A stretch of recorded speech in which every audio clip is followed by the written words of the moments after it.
bevind ons onsself vandag? Ons bevind onsself vandag in 'n gedeelte waar as gevolg van die vervolging van Paulus moes die Jode en die Christene in daai tyd, hulle het hulle eintlik die mense van die weg genoem. Hulle was nog nie Christene genoem nie. Ons gaan nou sien waar die eerste of die eerste disippels Christene genoem word, maar hulle was genoem die mense van die weg. Nou, hulle het toe gegaan, as gevolg van die vervolging van Paulus met Stefanus, het hulle oralste heen gegaan. En ons gaan 'n bietjie kyk wat het gebeur in 'n sekere stad, Antioch. So jy kan net daai kaart vir ons opsit, dat ons net daarna kan kyk. So daar bo die rooi pyl is Tarsus. Dis waar Paulus vandaan kom. Daai blou pyl daaronder is Judea, of Jerusalem, die Judea area, en die geel pyltjie wat so 'n bietjie wegraak, dit is Antioch. Dit is waar ons vandag 'n bietjie op gaan fokus. Ek hoop julle kan dit goed genoeg sien. So kom ons begin in Handelinge 11 vers 19. Die wat dan verstrooi was deur die verdrukking wat oor Stefanus ontstaan het die land deurgegaan tot by Fenisia en Cyprus en Antioch, sonder om tot iemand die woord te spreek, behalwe tot die Jode alleen. En daar was sommige van hulle Siprese en Sireense manne, wat in Antioch gekom het, en met die Grieksprekende Jode gepraat, en die evangelie van die Here Jesus verkondig het. En die hand van die Here was met hulle, en 'n groot getal het gelowige geword, en hulle het tot die Here bekeer. En die berig hiervan het die gemeente van wat in Jerusalem was, ter ore gekom. En hulle het Barnabas afgestuur om die land deur te gaan tot by Antioch. Toe hy daar kom en die genade van God sien, was hy bly en het almal vermaan om met hartlike voorneme aan die Here getrou te bly. Want hy was 'n goeie man en vol van die Heilige Gees en geloof. En 'n aansienlike skare is aan die Here toegebring.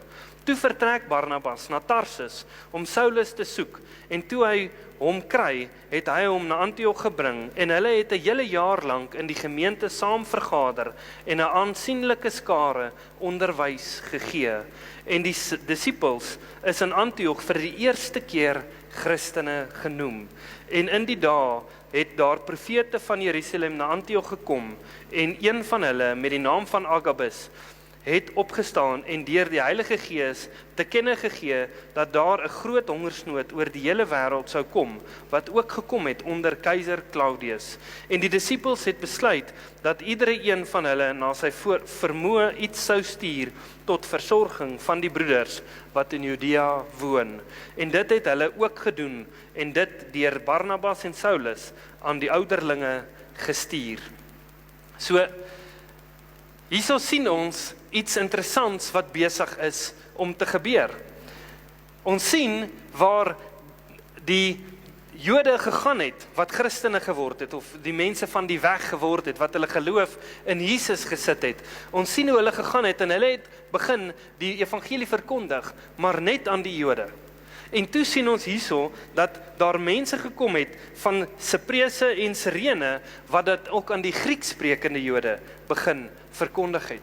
En ons sien hoe hierdie gelowiges begin groei en vermeerder. Soveel so, dat in Jerusalem hoor die kerk van hulle en stuur vir Barnabas om te gaan kyk wat daar aangaan. Nou, wie was Barnabas gewees? Ons lees van hom in Handelinge 4, as die eerste ene wat sy grond verkoop het, alles wat hy gehad het, en dit vir die kerk gegee het. En dan later lees ons van hom in Handelinge 9, waar hy Paulus, of daai tyd Saulus, na die disippels toe bring, en hy sê, luister, hoor sy getuienis, hy het werklik weggedraai van die vervolging van die Christene, en hy het nou Jesus aangeneem. So, die naam Barnabas beteken die een wat rekonsilieer. Hy het heeltyd gekom om mense te versoen. Nou, nadat ons van hom gelees het, sien ons dat hy, toe hy daar aankom, iets opmerk.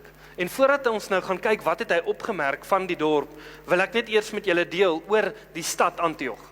Antioch was 'n stad wat moreel heeltemal korrup was. Dit was die 3de grootste stad gewees in die Romeinse ryk gewees.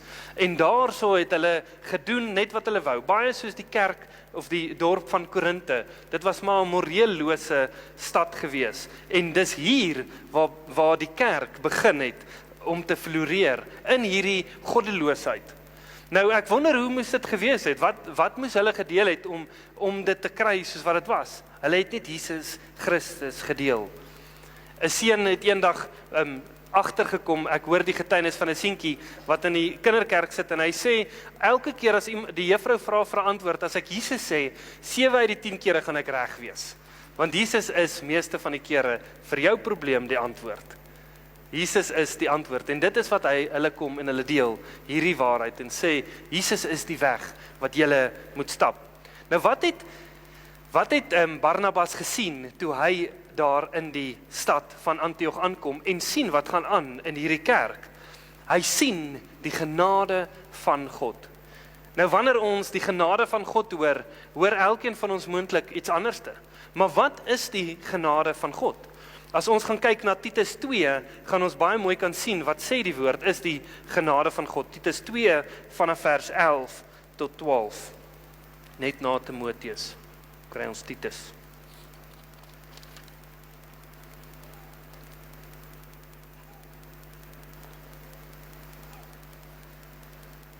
Okay. Titus 2 vanaf vers 11 tot 12. Wat die reddende genade van God het aan alle mense verskyn en leer ons om die goddeloosheid en die wêreldse begeerlikhede te verloon, ingetoe en regverdig en vroom in die teenwoordige wêreld te lewe. Die reddende genade van God het aan alle mense verskyn. So die genade wat Jesus wys is vir elke persoon wat in Jesus Christus glo. Sonder Jesus is daar geen manier wat ek en jy in 'n verhouding kan wees met God nie. En God wys sy genade deur om Jesus te stuur, sodat ek en jy in 'n verhouding kan wees met God. Interessant, dit staan ook hierso, om ons te help, om in hierdie wêreld nie soos die wêreld te lyk nie. Ek som dit nou maar net so vinnig op. Dit is wat die genade van God in ons lewe kom doen. Wanneer jy werklik besef wat Jesus vir jou kom doen het, dan is dit 'n plek waar jy kom en sê, ek wil niks doen wat hierdie verhouding wat ek het met Jesus gaan belemmer nie. So ek wil alles agterlos wat hom nie verheerlik nie, wat my nie nader bring aan hom nie. Toe Barnabas die genade van God sien, toe sê hy vir die disippels, ek wil julle bemoedig om getrou te bly aan die Here. Die engel sê, to purpose in your heart to cleave to the Lord. Dis wat hy vir hulle wou gehad het. Hy sê, besluit in jou hart om die Here aan te kleef.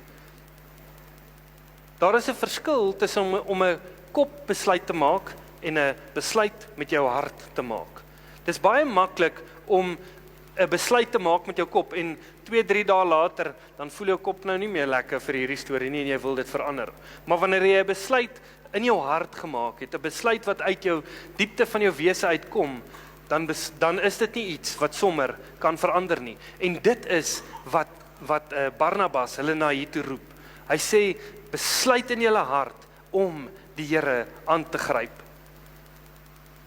Ek wil julle vandag bemoedig met daai woorde. Hou vas aan Jesus met alles in jou. Hou vas aan hom met alles in jou. Hoe lyk dit om aan iets vas te klou? Ek seker julle het al ten minste 'n kind of 2 gehad wat aan jou vasklou soos 'n aapie wat nie wil los nie.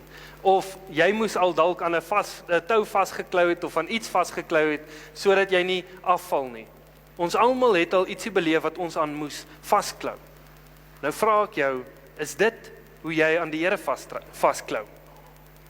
Of is die Here vir ons 'n goeie fondasie en elke nou en dan wanneer ons deur 'n moeilike tyd gaan, dan gryp ons hom vas. Maar aan wat gryp jy vas wanneer dit goed gaan? Wanneer dit lekker gaan? Want hierso sê Barnabas vir hulle, klou vas aan die Here. Hy het nie gesê net wanneer dit goed gaan nie. Altyd. Want wanneer die storms kom en dit gaan kom, is hy die enigste ene wat jou gaan help om staande te bly in daai storms. Enige iets anderste wat jy aan vasklou, gaan nie die vermoë hê om jou te laat staande bly in die storms nie. Dis vir my so mooi wat hierdie gedeelte sê oor Barnabas. Hy sê hierso in vers 23, toe hy daar kom, vers 24, want hy was 'n goeie man en vol van die Heilige Gees en geloof, en 'n aansienlike skare is aan die Here toegebring. Hoor wat sê hulle van Barnabas? 'n goeie man, gevul met die Heilige Gees, en hy het geloof gehad. Is dit iets wat iemand kan sê oor my? Is dit iets wat iemand kan sê oor jou? Nou wanneer ons kyk na 'n goeie man, dan is dit baie maklik om te sê, ek moet beter doen. Nee, Paulus sê, daar's niks goeds in my behalwe dit wat God in my sit nie. Die goed wat in ons is, kom van die Here af. Kom van verhouding af. Kom van dit af om in die Here vas te hou. Dit is die goed wat binne ons is. Vol van geloof. Daar is nie baie manne, vol van die Heilige Gees. Daar is nie baie manne wat dit van gesê word in die Bybel nie. Dit is 'n baie mooi getuienis wat hierso oor Barnabas gesê word. Nadat Barnabas gesien het wat aangegaan het in Antioch, gaan hy en hy gaan soek vir Saul. En hy gaan na Tarsus wat ons gesien het, en hy bring vir Saul terug. En hulle is 'n jaar lank besig om die mense te leer van die Here, vas te maak in die woord.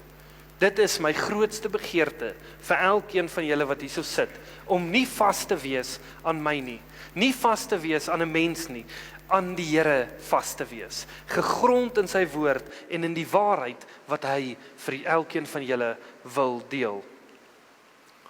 Ons kyk baie keer na die Here en ons dink, wel, en soos wat ek groei met die Here, verander dit, maar ons kyk baie keer uit 'n oogpunt van hoe ons verhouding met ons pa was na die Here. Nou, party van ons ouers het nie het voorsien. Hulle het alles gegee wat ons nodig gehad het, maar daar was nie regtig verhouding gewees nie. So wanneer jy na jou pa toe gegaan het, en jy het hom dalk vir iets gevra, dan sê hy dalk vir jou, wat gaan jy vir my doen vir hierdie? Ek gee dit net as 'n voorbeeld. Ek sê nie dit is noodwendig altyd sleg nie. Ek gee dit net as 'n voorbeeld. En wat gebeur dan? Ons raak baie maklik dan kontraktueel met ons verhouding met die Here. Net wanneer ek iets nodig het, gaan ek na my pa toe. Hoekom? Want dit is al wanneer my aardse pa beskikbaar was. Of dis dalk dat jou pa jou altyd gehelp het en geondersteun het. Wat gebeur dan in dit? Dit raak makliker vir jou om in verhouding te wees met die Here. As ons na die Here toe gaan net uit 'n kontraktuele verhouding, mis ons baie uit op dit wat die Here vir ons in store het. Die Here wil diep geheime met ons deel. Die Here wil ons goeders wys wat geen mens al gesien het nie.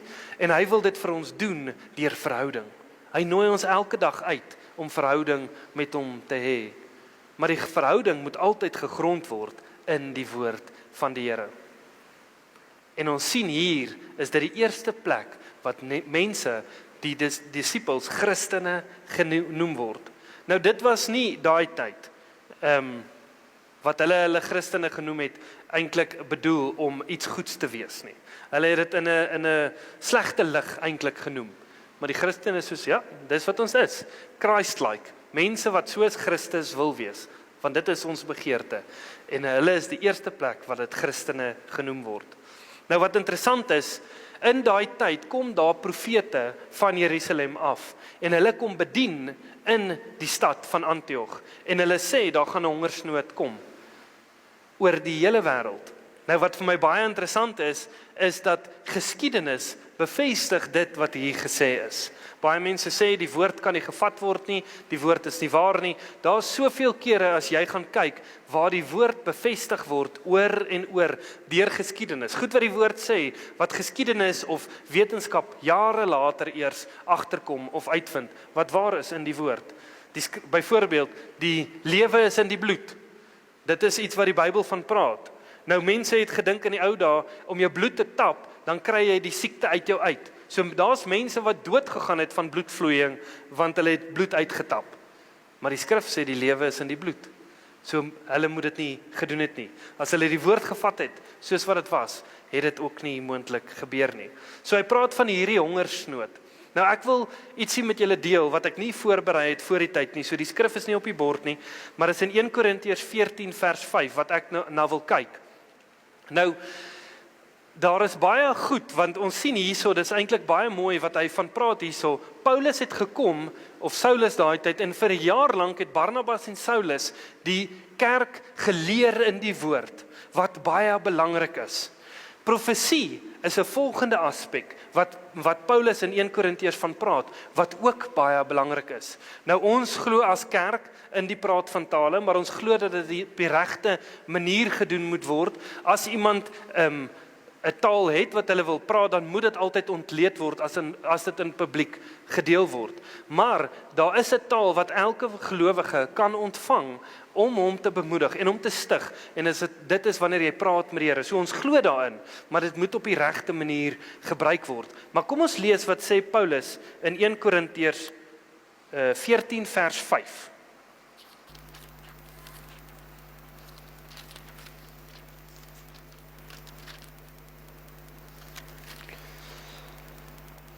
Ek wens dat julle almal in tale spreek, maar nog liewer dat julle profeteer, want hy wat profeteer is groter as hy wat in tale spreek, of hy moet dit uitlê sodat die gemeente stigting kan ontvang. So wat is die doel van profesie? Profesie stig, bemoedig of bring teregwysing in ons lewens. Dis die doel van profesie. En Paulus kom sê hierso, dit is belangrik. Hoekom? Vir die stigting van die liggaam. Want wat het hierdie profesie wat Agabus gebring het gedoen? Dit het die disippels daar na 'n plek gebring om te sê, okay, ons sien nou wat ons hoor wat gaan gebeur. Wat gaan ons hier aan doen? Nou, ek wil vir jou sê, profesie, as iemand met jou profesie deel, dan moet dit iets wees ook wat dalk in jou hart is. Ons moet nie ons rigting net verander, omdat 'n profeet kom, of iemand profeties kom deel, en hulle sê, ek sien dat jy Kaap toe trek. Maar daar was nog nooit eers ietsie rondom dit gewees in jou lewe nie. Jy gaan spring van ding na ding. Jy vir daai profesie, en jy sit dit op die rak, en jy wag. Jy sê, Here, ek wil hê, U moet hierdie kom bevestig in my lewe.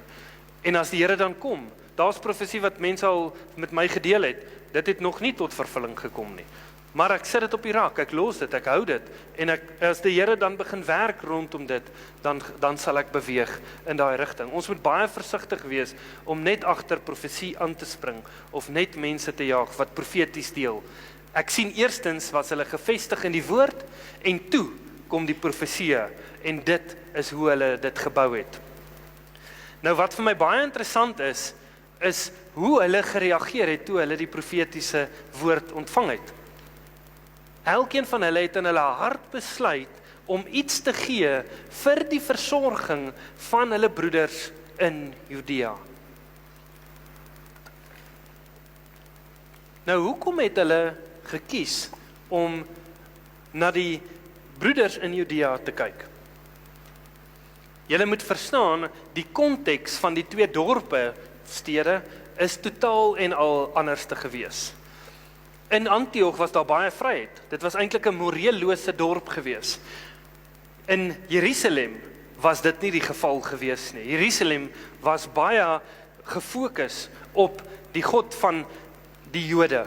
En hulle het Jesus verstoot, maar hulle het die tempel gehad en hulle het die wet van Moses gebruik, en as jy nie daar wou inval nie, dan was jy verstoot. So hier is baie Jode wat tot bekering gekom het in Jesus Christus, en die res van die Jode het hulle begin uitstoot.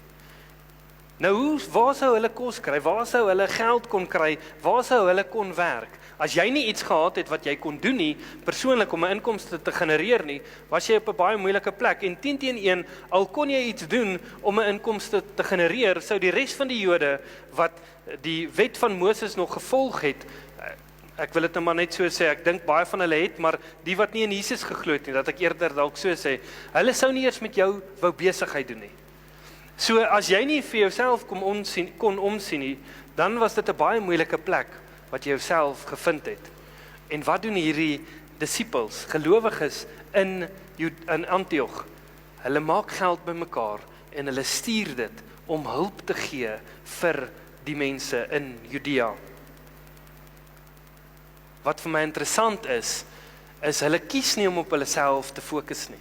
Hulle sê nie kom ons maak vir ons by mekaar en ons fokus op onsself nie. Nee, hulle sien, hulle weet daar's nood en hulle sê laat ons soontoe stuur. Lees saam met my in Lukas 6 vers 38.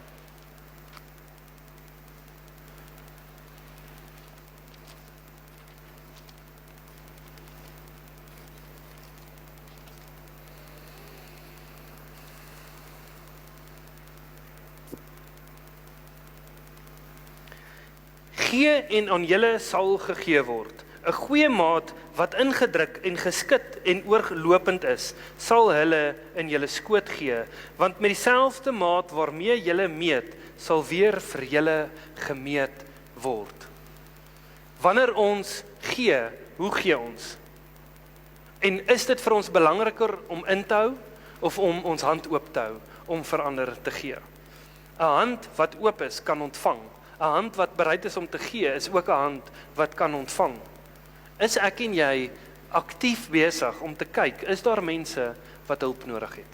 Is daar mense waartoe die Here my lei om te gee? Is daar mense waar ek in iemand se lewe dalk moet insaag lewer? Vertrou ek die Here vir dit? Ons kan dit ook net doen as ons voorsiening het vir dit. Wanneer ons voorberei het om vir ander te kan gee en te help waar dit nodig is. Wat vir my baie interessant is dat hulle stuur vir Barnabas en Saulus om hierdie geld te vat na die kerk in Jerusalem. En hulle gee dit vir die ouderlinge om dit uit te versprei vir die wat nood het. Ek wil hê ons moet kyk na hierdie gedeelte en ons moet dan die Here vra, Here, hoe lyk my hart? Wanneer ek in 'n moeilike tyd kom, wanneer daar uitdagings in my lewe is, hoe vinnig is ek geneig om in te fokus en te sê, laat ek net seker maak, my goeders is reg. Of, wanneer daar 'n moeilike tyd is, of iets aangaan wat ons van hoor, is dit vir ons 'n maklike plek om te sê, okay Here, ek vertrou U vir my voorsiening. Want dit is wat hierdie mense hier besef het. Hulle voorsiening kom nie van mense af nie. Hulle voorsiening kom van die Here af. Ek en jy kan baie maklik vasgevang raak in die uitdagings wat voor ons kan wees. Hoe gaan ek vir my kinders voorsien? Hoe lyk die wêreld oor 50 jaar, 60 jaar, 100 jaar van nou af? Ons moet nie ons fokus net daarop sit nie. Ja, dis goed om vorentoe te kyk, maar fokus op dit wat die Here vir jou sê om te doen. Voorsien vir die toekoms, maak planne, moenie nou net alles spandeer nie, maar as die Here sê, doen ietsie, wees gehoorsaam om dit te doen. So nou sien ons waar Barnabas en Saulus in Jerusalem, of teruggaan om die geld te vat na Jerusalem toe. So kom ons lees in Handelinge 12 vanaf vers 1 tot 25 wat gebeur daar. En omtrent daardie tyd het koning Herodes sy hande geslaan aan sommige uit die gemeente om hulle kwaad aan te doen. En hy het Jakobus, die broer van Johannes, met die swaard omgebring. En toe hy sien dat die Jode welgevallig was, het hy verder ook Petrus in hegtenis geneem, en dit was die dae van die ongesuurde brode. Toe hy hom dan gegryp het hy hom in die gevangenis gesit en oorgegee aan 4 wagte, elkeen van 4 soldate, om hom te bewaak, met die bedoeling om hom na die Paasfees voor die volk te bring. So is Petrus dan in die gevangenis bewaak, maar daar het aanhoudende gebed tot God deur die gemeente vir hom opgegaan. En toe Herodes hom wou voorbring, het Petrus in daardie nag tussen 2 soldate geslaap, met 2 kettinge geboei, en wagte voor die deur het die gevangenis bewaak. En met een staan daar 'n engel van die Here by hom, en 'n lig skyn in die gevangenis. Toe slaan hy Petrus op die sy, maak hom wakker en sê, staan gou op, en die boeie het van sy hande afgeval. En die engel sê vir hom, omgord jou en trek jou skoene aan, en hy het dit gedoen. Verder sê hy vir hom, gooi jou boekleed om en volg my. En hy het uitgegaan en hom gevolg, en hy het nie geweet dat wat deur die engel plaasgevind het, werklikheid was nie, maar hy het gemeen dat hy 'n gesig sien. En toe hulle by die eerste en die tweede wag verbygegaan het, kom hulle by die eysterpoort wat na die stad lei, en dit het van self vir hulle oopgegaan. En hulle het buitekant gekom en een straat ver gegaan, en dadelik het die engel hom verlaat. Toe het Petrus tot homself en sê, toe kom Petrus tot homself en sê, nou weet ek waarlik dat die Here sy engel gestuur het en my gered het uit die hand van Herodes en uit al die verwagtinge van die Joodse volk. En nadat dit vir hom duidelik geword het, kom hy by die huis van Maria, die moeder van Johannes, wat ook Markus genoem word, wat baie in die gebed by mekaar was. En toe Petrus aan die deur van die poort klop, het 'n diensmeisie met die naam van Rode gekom om te hoor wie daar was. En sy het die stem van Petrus herken en van blydskap die poort nie oopgemaak nie, maar na binne gehardloop en vertel dat Petrus voor die poort staan. Maar hulle sê vir haar, jy is van jou verstand af, maar sy het volgehou dat dit so is. Daarop sê hulle, dit is 'n engel, en Petrus het aangehou met klop, en toe hulle oopmaak, sien hulle hom en was verbaas. Maar hy het hulle met die hand gewink om stil te bly en aan hulle vertel hoe die Here hom uit die gevangenis uitgelei het. En hy sê, vertel dit aan Jakobus en die broeders. En hy het uitgegaan en na 'n ander plek vertrek. En toe dit dag geword het, was daar onder die soldate geen kleine opskudding oor wat van Petrus geword het nie. Daarop het Herodes hom gesoek en nie gekry nie, en die wagte onder verhoor geneem en bevel gegee dat hulle tereggestel moes word. En hy het van Judea weggegaan na Caesarea en daar gebly. En Herodes was verbitter teen die Tyreërs en Sidoneërs en het hulle eenparig na hom gekom. En nadat hulle Blastus, die koning se hofdienaar, omgepraat het, vrede gevra, omdat hulle landonderhoud uit die koning sin ontvang het. En op 'n bepaalde dag het Herodes 'n koninklike kleed aangetrek en op die troon gaan sit en hulle toegespreek. Daarop het die volk hom toegeroep, 'n stem van 'n God en nie van 'n mens nie. En onmiddellik het 'n engel van die Here hom getref, omdat hy die eer nie aan God gegee het nie, en hy is deur wurms verteer en het gesterwe. Maar die woord van God het gegroei en toegeneem, en Barnabas en Saulus het van Jerusalem teruggekeer nadat hulle hulle diens vervul het, en hulle het Johannes saamgeneem, wat ook Markus genoem word. So hierdie is een van daai kinderprentjies, of een van daai prentjies wat jy nie in 'n kinderboek kry om in te kleer, van die wurms wat vir Herodes verteer nie. Maar dit is wat gebeur. Is dit stories wat ons vertel in die kinderkerk, of nie? Ons moet bietjie. Die vrees van die Here in die kinders kry nie, ek grap. Dit is 'n grappie. Dit is net 'n grap, maar ek besef dat dit is 'n voorreg wat ons het om hierdie storie eintlik te kon hoor. En ons gaan nou 'n bietjie kyk hoekom dit gebeur het, maar voordat ons daar gaan, wil ek net vir julle eers konteks gee, wat sê Herodes was hierdie gewees. So ons het al eintlik nou tot dusver te doen gehad met 3 Herodese. Die eerste ene was die een wat in Jesus, toe Jesus gebore was, al die kinders onder 2, al die seuns onder 2 laat doodmaak het. Dis die eerste ene. Die tweede ene is die Herodes wat toe Johannes vir hom gesê het, jy kan nie met jou broer se vrou slaap nie, jy mag haar nie trou nie, dit is nie jou vrou nie. Dis die ene wat sy kop toe laat afkap het, as gevolg van die vrou van die dogter van Herodias, wat gevra het, gee my die kop van Johannes. Nou hierdie is die derde ene wat ons mee te doen het. En lyk my, dit is nie goed van die eerste ene af tot die derde ene nie. Nou die begeerte van hierdie Herodes was dat die volk, die Jode, hom moes hom volg, vir hom luister, en hy wou alles doen wat moontlik is, dat hulle na hom moes luister en hom agslaan. En toe hy nou vir Jakobus gevang het, die broer van Johannes, hulle was die broers van donder gewees, en hy het hom doodgemaak met die swaard, en hy sien dat dit die goedkeuring van die Jode wegdra. Toe is hy op 'n goeie plek. Toe sê hy, okay, ek het nou 'n wenresep hierso. Ek gaan hierdie disippels vat en ek gaan hulle doodmaak. En hy begin by Jakobus en hy vang toe vir Petrus en hy wou hom ook doodgemaak het. Nou Jakobus en Johannes en Petrus is die 3 apostels wat in die binnekring van Jesus was. Dit is die 3 wat saam met Jesus op die berg van verheerliking was. Nou ek kyk na hierdie storie en ek vra myself, hoe het God toegelaat dat dit met Jakobus gebeur? Hoekom het God hom nie gered nie? Maar ons lees net 'n bietjie later, as 3 sinnetjies geskryf oor Jakobus wat sy lewe moes gee, en daar's 'n hele lange storie oor Petrus wat gered word. Hoekom so? En ek besef dat God is God. God is die een wat besluite maak. En dat kan jy God vertrou in 'n stikkende wêreld, 'n wêreld wat goddeloos is, 'n gebroke wêreld, dat wat ook al gebeur, die Here tot eer en verheerliking van sy naam kan gebruik. Want hierso sien ons dat Jakobus is doodgemaak, maar Petrus word vrygelaat, en albei bring eer aan die Here.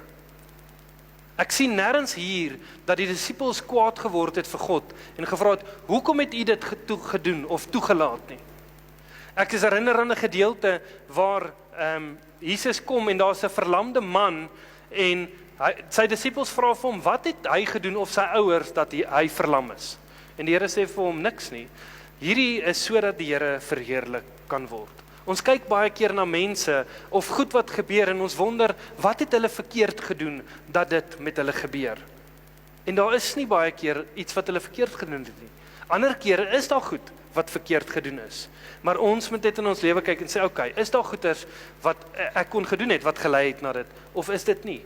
Is dit maar net iets wat dalk gebeur in 'n gebroke wêreld, in 'n sondige wêreld, 'n wêreld wat oorgegee is aan die duiwel? Weens gebed sien ek iets anders te gebeur met Petrus. Nou, ek vra myself hierdie vraag. Hulle het gebid en is duidelik dat hulle gebid het, en terwyl hulle bid vir Petrus, het die engel gekom en Petrus uit die tronk uit kom haal. En ek vra myself die vraag, hoeveel keer bid ons vir goeders en ons sien nie altyd die vrug van daai gebed, want dis goed wat die Here van ons af weghou. Ons bid vir beskerming en jy ry 'n halfuur later as wat jy moes gery het en jy is eintlik bietjie kwaad omdat jy nou so lank gevat het om weg te kom, maar jy weet nie wat die Here jou van beskerm het, moontlik nie. Wat ek hierdeur wil sê is nie dat as hulle gebid het dan sou Jakobus moontlik gelewe het nie. Wat ek wil sê is dat ons 'n leefstyl van gebed moet hê en die Here vertrou dat hy ons voetstappe rig. Maar wanneer daar iets gebeur met jou wat nie goed is nie, wat jy nie van hou nie, dat jy nie teruggaan en sê, Here, hoe laat u hierdie toe in my lewe nie? Maar eerder die uitkyk hê om te sê, Here, mag alles wat met my gebeur, u verheerlik. Help my om my fokus te hou op u en nie my op omstandighede nie. Nou, net na hierdie gedeelte waar Jakobus sy lewe gegee het, is daar eers seker een van die snaakste gedeeltes vir my in die Bybel. Petrus is in die tronk, die disippels bid vir hom, daar kom 'n engel, en hy vat vir Petrus uit die tronk uit. Petrus dink is 'n visioen, want nie 'n paar hoofstukke vroeër het hy 'n visioen gesien van die diere wat uit die hemel uitkom, maar hy gaan nou maar saam, maar hy dink is 'n visioen, of die skrif sê dat hy nie dink dis reg nie, is 'n droom. En toe hy uit die tronk uit is, toe besef hy nie, hierdie is waar, en hy gaan na die disippels toe, en hy gaan klop aan die deur, en hier's waar dit vir my so snaaks is. Hy gaan klop aan die deur, en Rode kom, 'n diensmeisie, en sy hoor die stem van Petrus, en sy los die deur, sy hardloop in, sy gaan sê, Petrus is hier by die deur. Hulle sê, nee man, dit kan nie wees nie. Hulle is besig om te bid vir Petrus, maar hulle sê, nee, dit kan nie wees nie. Hulle sal eerder glo dat dit Petrus se engel is, as wat dit Petrus is, wat voor die deur staan. Klink dit nie soos ons as mens nie? Ons bid vir die Here en ons vra vir hom, Here, help my in hierdie situasie. En wanneer dit dan gebeur, ons verbaas. Hoe dit nou gebeur? Maar jy het gebid daarvoor. Jy het die Here gevra vir dit. Dis vir my so mooi om te sien toe hulle nou werklik glo dat hulle die Here loof en prys vir dit, en Petrus sê vir hulle, bly stil, wees saggies, dat niemand nou moet weet wat hier aangaan nie. En Petrus gaan weg. Wat is my en jou gesindheid wanneer ons bid? Glo ons dat God 'n God van wonderwerke is en dat hy werklik sal doen wat hy sê hy gaan doen? En ek sê nie nou hierso gaan bid vir klomp snaakse goeters nie. God is nie 'n genie nie. Hy's nie daar om al jou vleeslike begeertes in plek te laat val nie. Maar wanneer ons in lyn bid met die woord van die Here en die wil van die Here, dan moet ons hom kan vertrou en sê, Here, dankie as dit gebeur. En nie verbaas wees of eintlik ongelowig is nie, want hulle is hier besig om te bid. En toe sy sê, hy's hierso, is dit eintlik maar ongeloof wat hulle sê, nee, dit kan nie wees nie. Hulle sal eerder glo, dit is Petrus se engel wat daar is, as wat dit Petrus is, wat daar so staan. Ek wil afsluit met hierdie gedeelte. Ons het die voorreg om te sien hoe Herodes dood is. Maar wat vir my baie interessant is dat Herodes nie dood is as gevolg van die vervolging wat hy teenoor die Christene gehad het, of dat hy vir Jakobus doodgemaak het, of Petrus in gevangenis geneem het nie. Hoekom is Herodes dood? Hy is dood van hoogmoed. As gevolg van hoogmoed het daai engel gekom en gesê, jy dink jy's God, en hy het hom verslaan. Nou wat baie interessant is daar's mense wat vermoed dat hierdie moontlik 'n kwessie van 'n week tot 2 gevat het voordat hy dood is, van die wurms wat hom geëet het. Want die skrif sê daarso, daarop het 'n en onmiddellik het 'n engel van die Here hom getref, omdat hy die eer nie aan God gegee het nie, en hy is deur wurms verteer en het gesterwe. Hy is dood van die vertering van die wurms. Maar dit het gekom by hoogmoed, wanneer hy dink hy is beter as wat hy werklik is. Ek sien dat die Here lankmoedig is. Ek sien dat die Here genade het. Ek sien dat die Here wil hê dat elke persoon tot bekering moet kom. Maar een ding wat ons as Christene voor moet waak, is vir hoogmoed. Ons is nie beter as iemand wat ongered is of goddeloos is nie. Ons het die voorreg om Jesus se broers te wees, kinders van God te wees, net deur genade wat Jesus aan ons bewys het, deur hom aan die kruis te sterf. Sien jy die genade wat Jesus aan jou betoon in jou lewe? Sien jy in jou omstandighede, in goeders wat sleg gaan, is jou fokus op ewigheid en wete dat jou saak reg is met die Here, of is jou fokus heeltyd op jou uitdagings wat jy dalk mag beleef? Want elkeen van ons gaan deur verskillende uitdagings.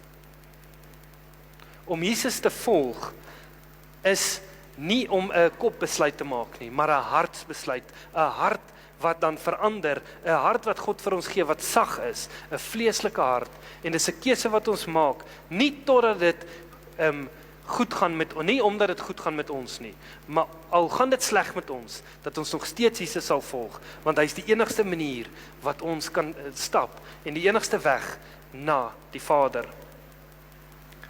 Ek wil hê, ons moet nie onsself vergelyk met iemand anders nie. Moenie hierso sit en sê, kyk wat het daai ou nie. Kyk na sy verhouding met die Here nie. Vergelyk jouself met Jesus en met waar jy vandaan kom. Ons moet ons oë op Jesus hou en sê, ek wil soos Jesus wees. Wetend, ons gaan dit nooit eintlik behaal in hierdie tyd nie. Maar, om dan te sê, Here, dankie vir waar U my vandaan gebring het. Dankie dat ek kan terugkyk, 5 jaar terug, 10 jaar terug, 6 maande terug, waar ek vandaan gekom het, en hoe ek nou lewe vir U. Mag ons fokus hou op hom, en nie op ander mense ons fokus sit nie.